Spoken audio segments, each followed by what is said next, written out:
Alright, this thing on? You know what you clicked on this video for. Banana farms in BTD6. Here are some stats real quick. Now let's get on with each path. Here comes the money. Here we go. Money talk. Here comes the money. Money, money, Dollar, dollar. It's the OG banana farm path.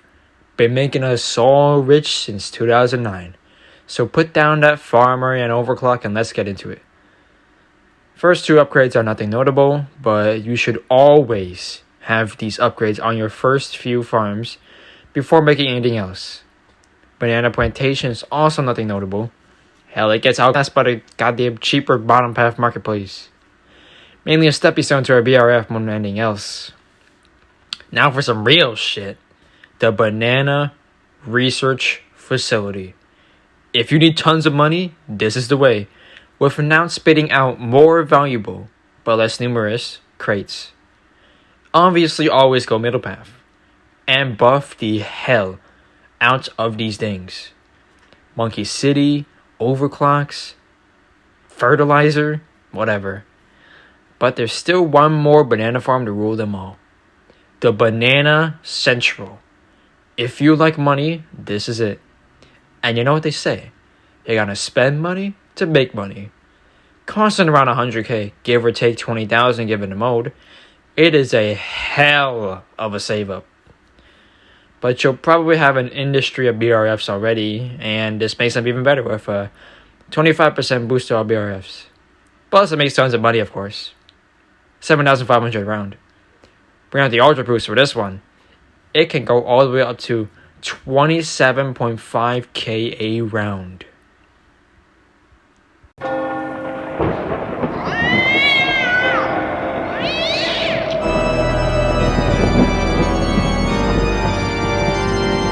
The micropath.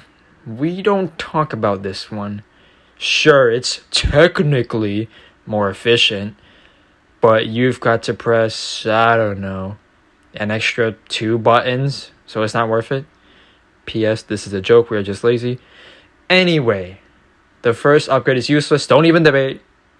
Everyone's here for valuable bananas. 25% extra cash from your farm. Pretty much a must-have for top path, but for bottom path it's debatable.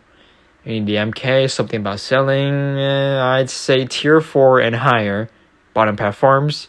You should get this upgrade if you have the MK, since you probably aren't selling those anytime soon. Now for the actual bank. Used to rule the world when the deposit MK was still around.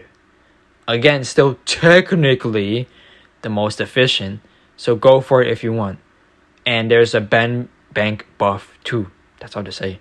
Now, does anyone actually use IMF loan? Or the tier 5? What is it? Monkeyopolis? It kind of feels like a gimmick when the top path makes more money. Guess IMF does have its clutch situations? Let's just move on.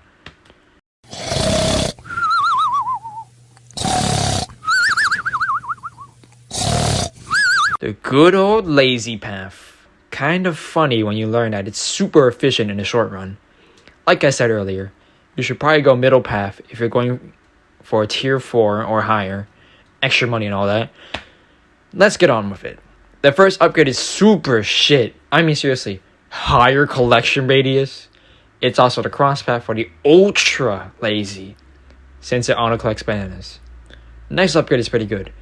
I said I made a whole video on it. Banana salvage. Extra 10% sellback carries this upgrade. But it's also the lazy bank cross path since it auto collects. Now for the ultimate lazy, I mean short run efficient farm. The marketplace. It makes as much as a plantation at a lower cost. So it basically pays itself off in a free rounds along with the extra sellback from the previous upgrade. It's also the backbone for early game farming.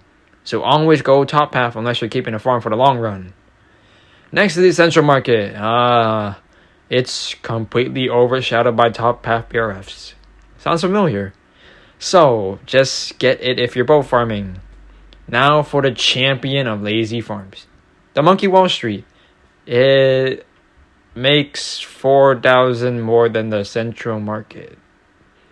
But it acts like a farmer and collects bananas and crates in range. Pretty useful if you don't want to use a farmer or if they're banned. Plus, this thing gives 10 lives per round.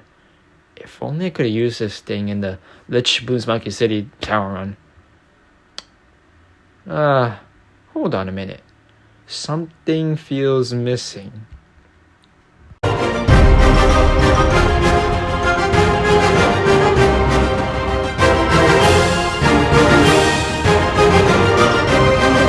Alright, I guess the Opolis counts. Sure, you can get super powerful compressed farms for this thing, but that was nerfed a while back.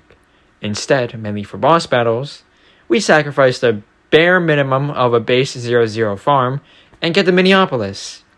Even after the nerf, it still makes vast amounts of cash. Then you can just build BRFs around the damn thing and get 20% extra cash from that as well. Then the snowball keeps rolling from there. Truly one of the best farms. Kind of. If you count it as a farm.